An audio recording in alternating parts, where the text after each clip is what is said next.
Assalamualaikum warahmatullahi wabarakatuh. Kanal katılımcıları bugün günü 25 yanvar 2023 yılı biz buna Kayraş Sengas janna kasa açılıptı. Şol жерден маалымат алабыз. Бизден алсай лайк басып комментарий жазыңыздар. Урматтуу тугандар.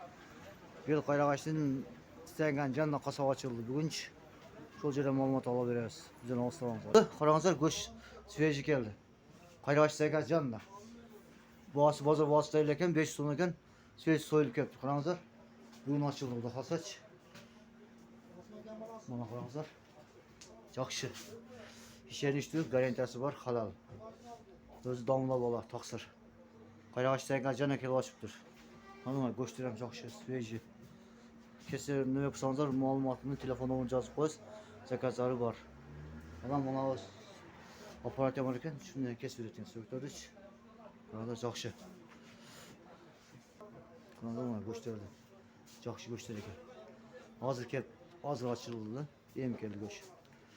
Boğası 5 sonuna el katarı.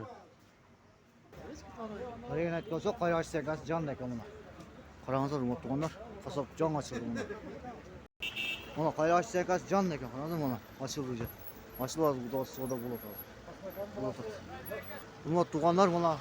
Bir Kayraş Sengas canlı oldu. Buna Mokatayına can açıldı. Жақсы. Kasap ekan karanızlar. Şu etten alıp geçseniz o zakaz menen can açıldı karanızlar. Buna göçtür açıldı. Karanızlar. Darıya Kayraş Sengas'ın canında. Kel alıp götürünüzler mutlu onlar. Kayraş Sengas canına açıldı. Kasapçı.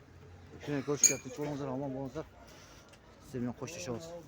Selamun Aleyküm ve Rahmetullahi ve Berekatuhu. 2023 yılın 25 yanvar günü açıldı kasapçı.